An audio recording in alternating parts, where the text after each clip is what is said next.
Welcome to Money Talks. I'm Cathy Yang, your intel on the Philippine markets and the economy. In the headlines, U.S. President Trump flip-flops on tariffs to be imposed on smartphones, computers, and other electronics. He says, quote, nobody is getting off the hook. We speak with EMS Group Chairman and CEO Barry Ferrer from Laguna.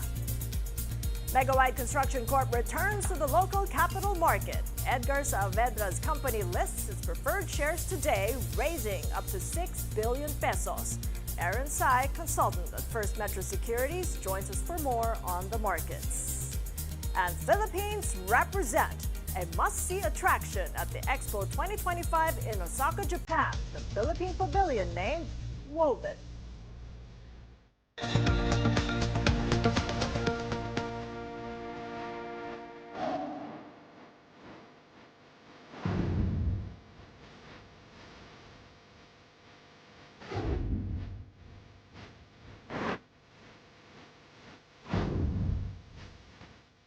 U.S. President Donald Trump has changed his tune on tariffs yet again. This time, he plans new import taxes on tech products after semiconductors and electronics were exempted from levies last Friday.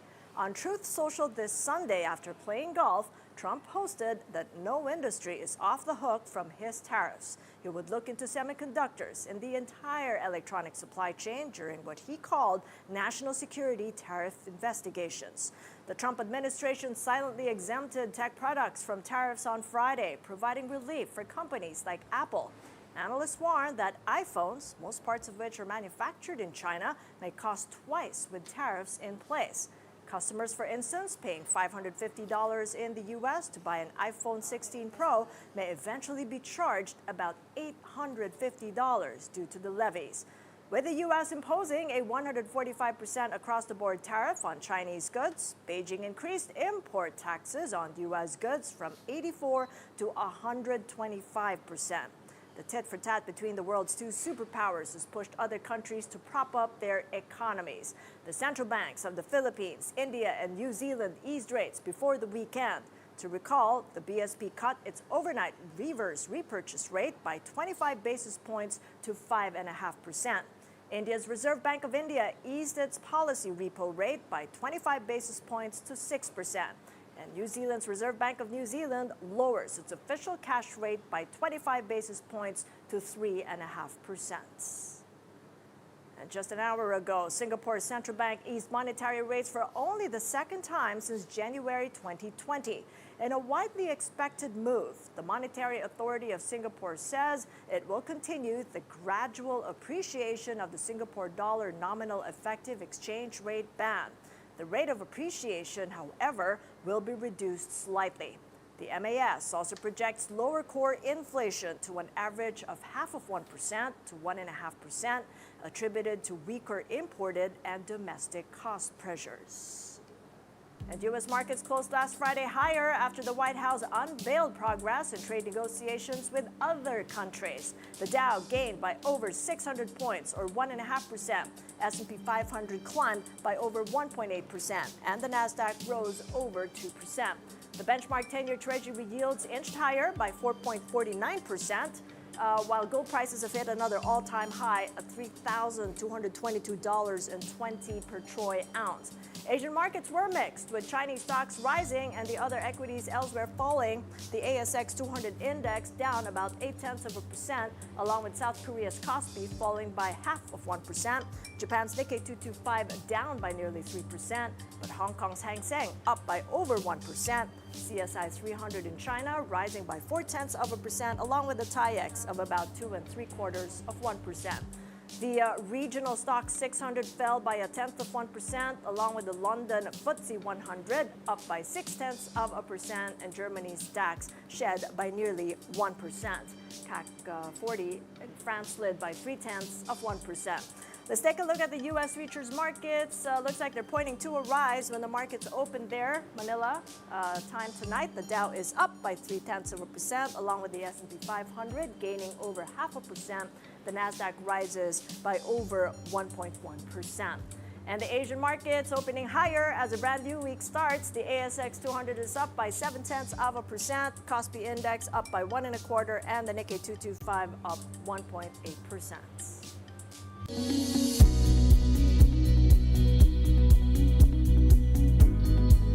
Hours ago, U.S. President Donald Trump announced tariffs on semiconductor chips after his administration announced exemptions on Friday. With us for more live from Binyan, Laguna, Ferdinand Perry Ferrer, the chairman and CEO of EMS Group, a complete semiconductor and medical subcontracting group that offers technology and manufacturing solutions located within the Laguna Technopark operated by the Philippine Economic Zone Authority. It's so good to see you, Perry, and also here that business is humming as usual outside the executive office of yours. How are you going? Good morning, Cathy, and thank you for inviting the EMS Group to your show.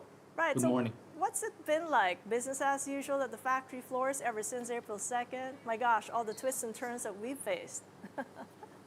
Well, it's a roller coaster ride.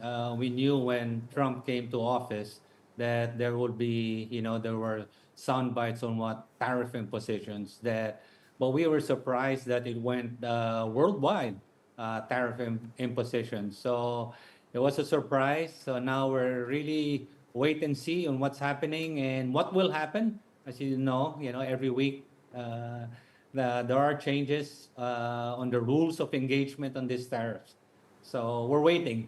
Yeah, but you must have had a good weekend, much as I have, with the exemptions that he announced before the weekend, before he played his golf. Right now that it's on pause, what are you intending to do? Yes, I just came back from Central Europe, working on our engagements in Central Europe. Even in Europe, they're waiting and see. But, like any other country, not these countries are not going to sit down and wait what the United States are going to impose. So each and every country, even in ASEAN and Asia, are doing their backdoor channeling on trying to get a better position for each of the country. But the Philippines, at least in our company, we are part of the supply chain link, and we're gonna take a look and see which countries, and hopefully the Philippines will come out on top, at least on a favorable note on these tariffs. Well, what have you seen, given that the supply chain is really where the ripple effect comes through, from April 2nd until now? Has it been favorable or less so? Well, for the Philippines, when you saw the list from the White House, the Philippines is in a favorable position versus our neighboring countries. But like what I said, these are our neighboring countries won't take it sitting down. They're back channeling all this discussion. Vietnam mentioned there will be zero tariffs on right off the bat. Vietnam said there'll be zero tariffs on U.S. imports. So each of these countries who are major part of the supply chain, both in the semiconductor and the electronic manufacturing industries, are trying to position their countries as to be a most favored position when it comes to these tariffs. And Asia, here in Asia, we are, this is the manufacturing mecca of all goods and services. So each of the countries are trying to position themselves.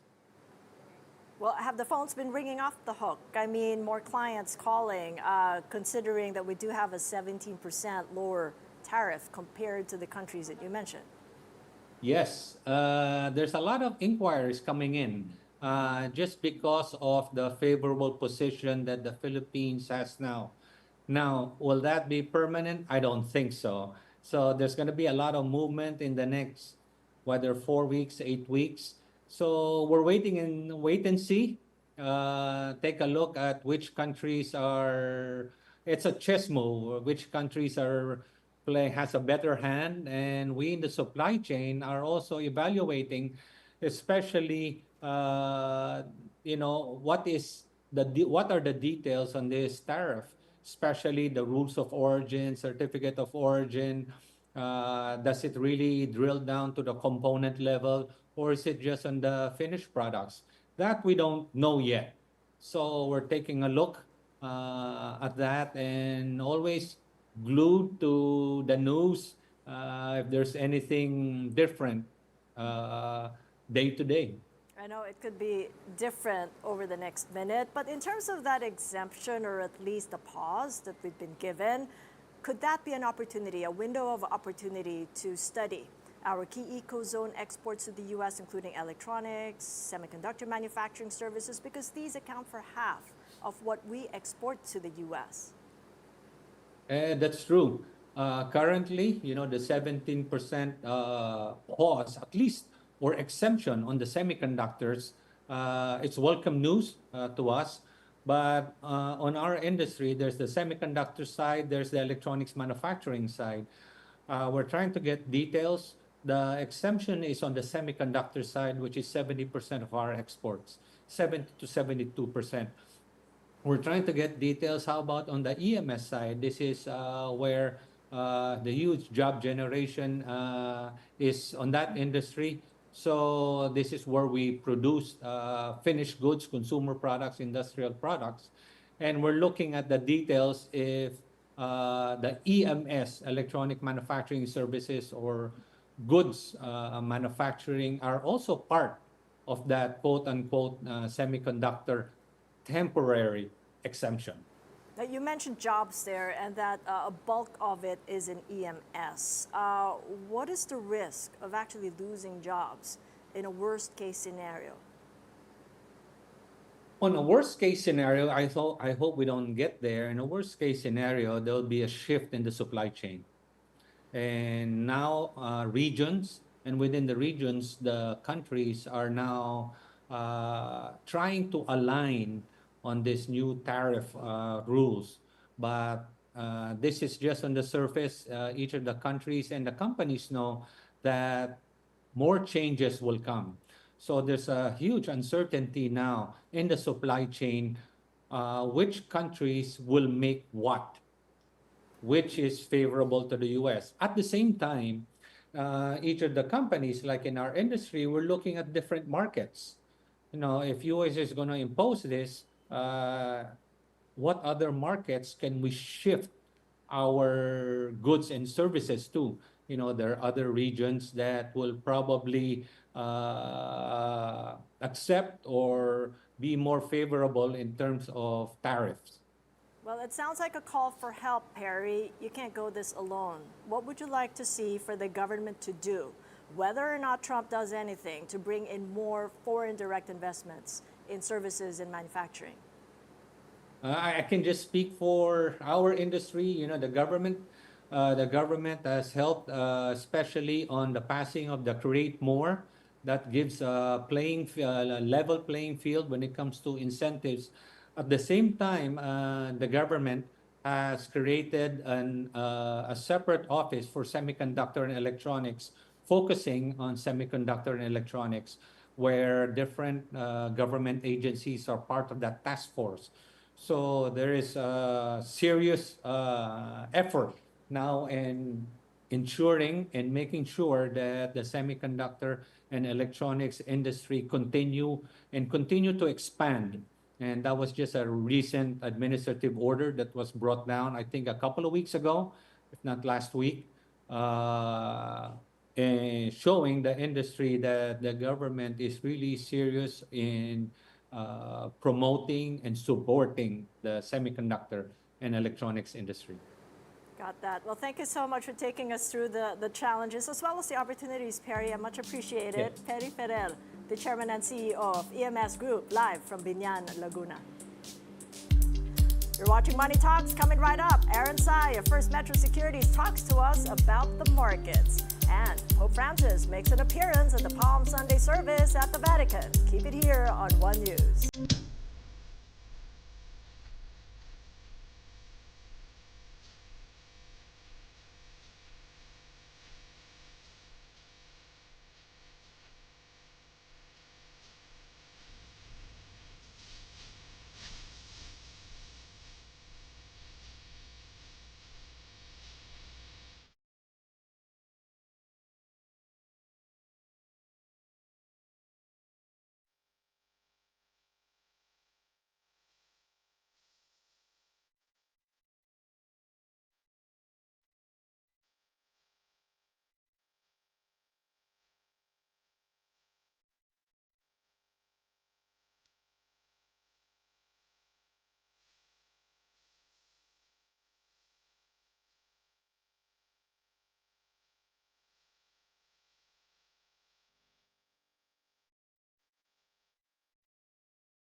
Ivan, magandang umaga. Si Cathy Yang ito.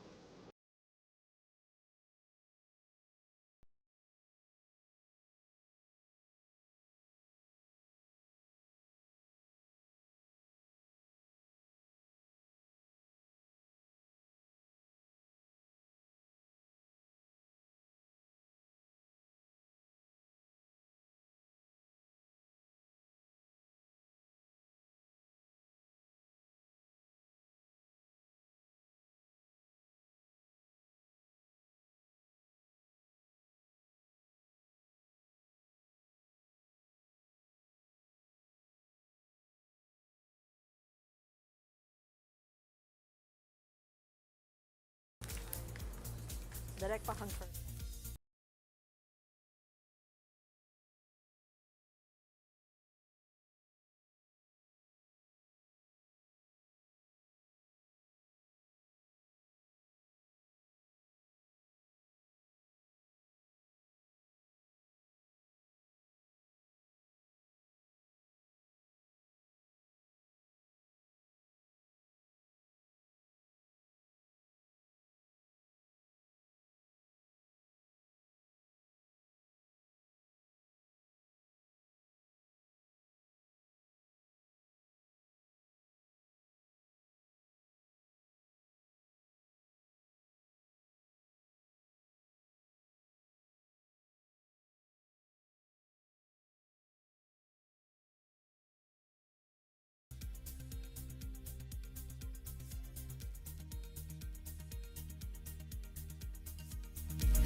Welcome back to Money Talks. I'm Cathy Yang. Analysts have lowered their GDP growth forecast for the Philippines this year amid U.S. flip-flopping tariff policies. Nomura Global Markets Research now expects 5.9% growth, down from 6%, citing the impact of U.S. reciprocal tariffs. The forecast sits below the Development Budget Coordination Committee's 6 to 8% target range for 2025. Meanwhile, ANZ research warns growth could slow further to 5.2% if tariffs proceed as planned. Both Nomura and ANZ also lowered their inflation forecasts as softer prices and supply measures ease cost pressures. First quarter GDP data will be released on May 8th. Megawide Construction Corp lists up to 6 billion pesos preferred shares on the Philippine Stock Exchange today, April 14th. The latest terms as of March 5th show the offer runs from March 26 to April 4. After securing approvals from both the SEC and the PSE, Megawide's issuance covers up to 60 million Series 6 preferred shares priced at 100 pesos each. Proceeds will be used to fund pipeline projects, redemption of share, and general operations. Megawide's chairman and CEO Edgar Saavedra says they would earmark 1.8 billion pesos in capital this year, with half going to its real estate arm, PH1 World Developers. Hotel 101 Global expected to complete its $2.3 billion listing on the Nasdaq Stock Exchange within the second quarter. Once listed, it will become the first Filipino-led company to debut on the Nasdaq. Double Dragon Corp says it is on track to meet listing requirements with the U.S. Securities and Exchange Commission.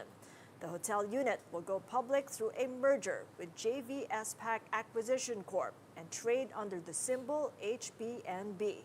Double Dragon expects the listing to boost revenue, expand assets, and bring in fresh foreign capital. Shares of DigiPlus Interactive Corp have inched up last week despite market uncertainty from global tariff hikes. The online gaming operator was the 12th most traded stock from April 7 to 11, with nearly 21 million shares traded worth over 730 million pesos. The stock closed at 35 pesos and 75 centavos on Friday, up by nearly 0.5% week on week, beating the broader market's performance. Unicapital Securities' Jemima Alfonso and China Bank Securities' Ralph Fausto say the rise was due to DigiPlus's domestic market exposure, shielding it from global trade issues and its strong fundamentals even with the U.S. trade shifts. In 2024, DigiPlus earned over 75 billion pesos in revenue, and over 12.5 billion in net income. Alfonso and Fausto say its Brazil expansion and possible PSEI inclusion in August may drive its performance further. For more business stories, check out Business World Online.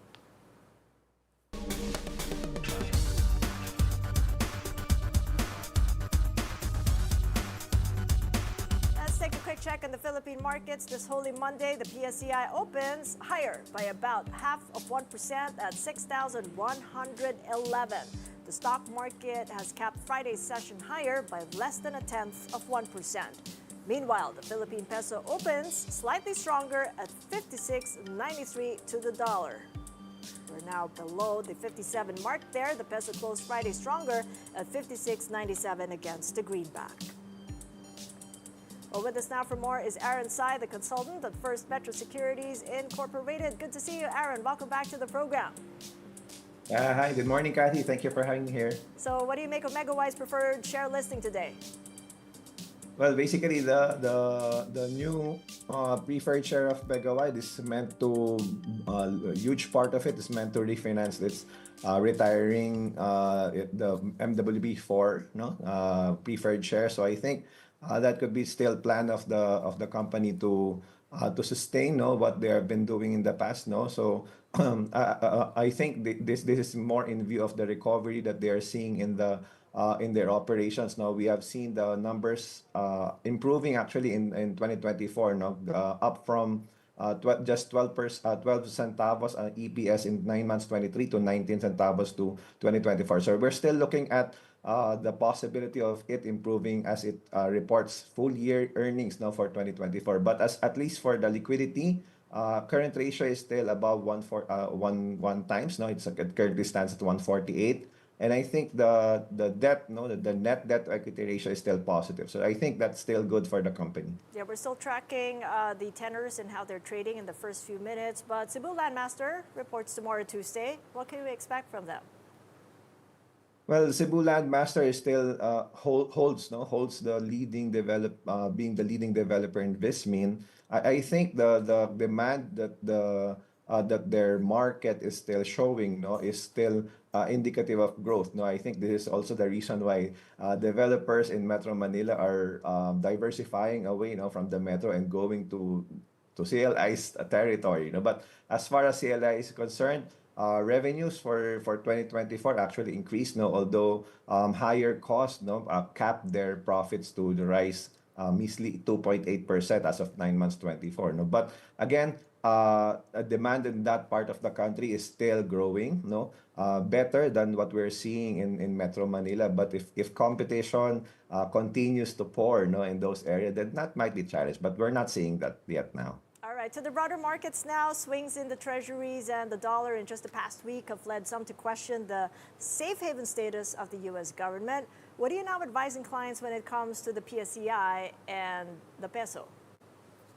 Well, the conflicting signal from the weakening dollar and the rising U.S. 10-year make forecasting the peso against a dollar and consequently the PSEI a little bit more challenging.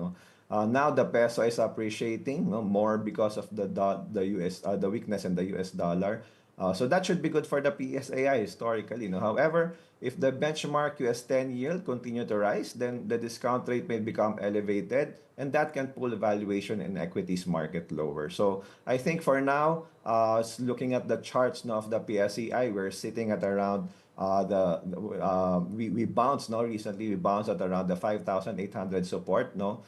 For me, the line in the sand is really the 5,700. This has been a multi-year support for the PSEI, and we have been trading within the 5.7 to 7.5 to 7.6 area.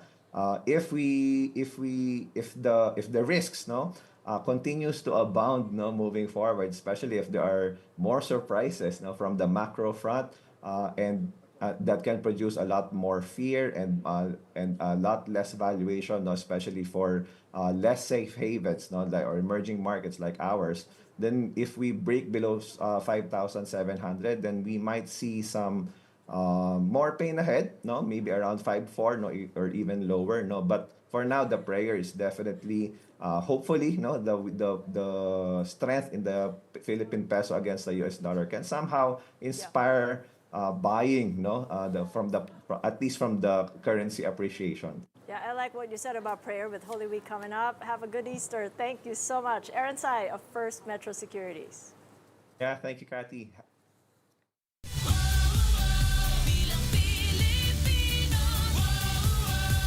Filipinos abroad have begun casting their votes for the midterm elections. Internet voting kicked off yesterday, April 13th, for over 1.2 million registered Filipino voters overseas. The voting period runs until May 12th, coinciding with the closing of the polls in the Philippines. COMELEC Chair George Erwin Garcia said only about 48,000 have registered for internet voting as of Friday. The poll body initiated a test online voting to familiarize overseas voters of this feature, a system that COMELEC first adopted this election cycle.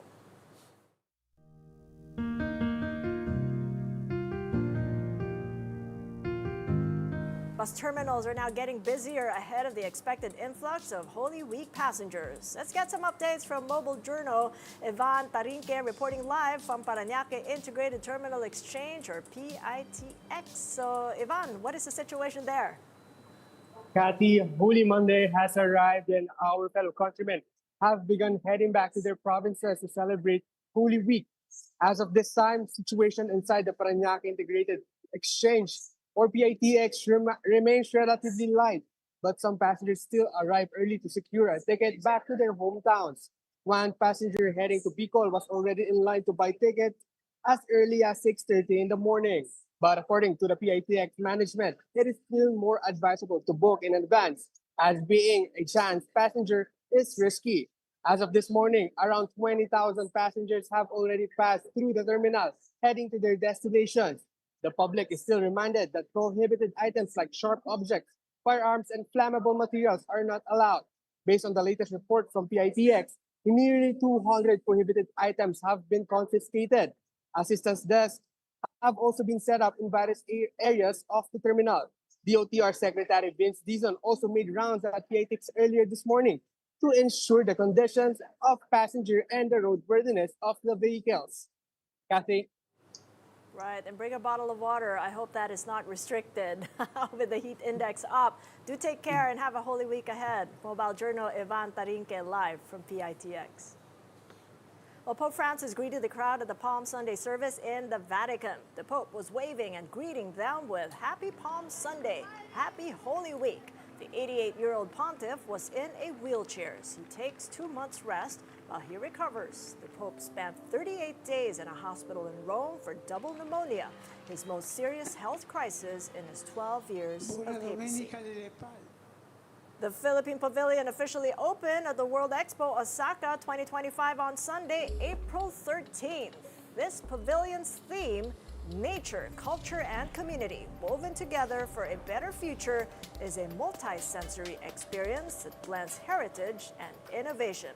It features over 200 hand-woven panels, live performances, and immersive digital art, which celebrates Filipino identity. It also has a film-inspired anime facade honoring Japan through AI-powered installation called Dancing with Nature. Visitors can also enjoy Filipino food, crafts, and wellness spaces. They can even meet Kokoro-chan, Tarsier-inspired mascot. The exhibit honors 70 years of Philippines-Japan friendship and will live through a museum display after the expo.